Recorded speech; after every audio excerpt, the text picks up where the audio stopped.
The Dajjal will not come with words alone. He will come with powers, illusions so convincing that eyes will betray the heart.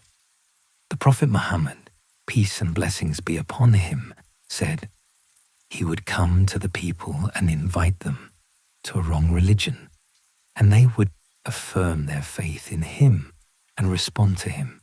He would then give command to the sky, and there would be rainfall upon the earth, and it would grow crops.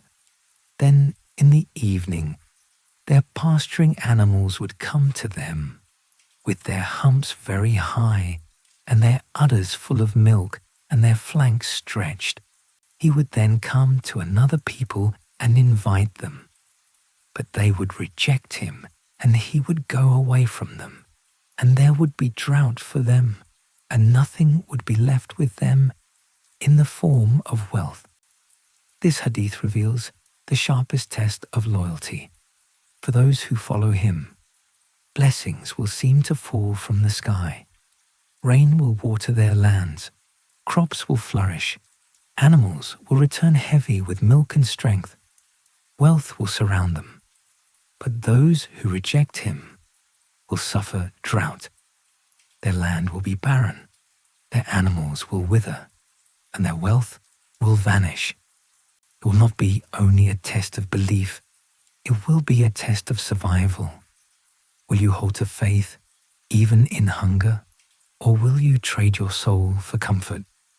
The Prophet said, he would come, but would not be allowed to enter the mountain passes to Medina. So he will alight at some of the barren tracts near Medina. And a person who would be the best of men, or one from amongst the best of men, would say to him, I bear testimony to the fact that you are Dajjal, about whom Allah's messenger had informed us. The Dajjal would say, what is your opinion if I kill this person? Then I bring him back to life. Even then, will you harbor doubt in this matter? They would say, no.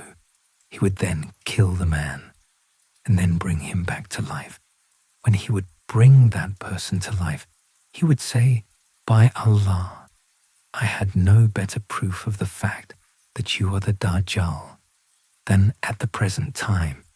The Dajjal would then make an attempt to kill him again, but he would not be able to do that. This is the story of a brave believer who will confront the Dajjal. The Dajjal will kill him, but Allah will bring him back to life, exposing the deceiver as a fraud. And even then, many will still follow him, blinded by fear and spectacle. The deception will also reach the heart. The Prophet said, he will come to a Bedouin and say, if I resurrect your father and mother for you, will you testify that I am your Lord? The man will reply, yes. Then two devils will appear in the form of his father and mother, and they will say, O my son, follow him, for he is your Lord. Imagine the test. Seeing what looks like your parents, their faces, their voices, urging you to follow the Dajjal, but in reality, they are devils in disguise. And as we have already heard, the Dajjal would appear, and there would be, along with him, water and fire. What the people would see as water would in fact be fire, and it would burn. And what would appear as fire would in reality be water. Any one of you who sees it should plunge into what he sees as fire, for it will be sweet, pure water. This is the heart of his trial. Perception will betray truth. The image of safety conceals ruin. The image of fear holds salvation. These are the powers of the false Messiah, illusions that will test the faith of every soul. Next, we turn to a chilling story from the time of the Prophet himself, a boy in Medina who unsettled the companions.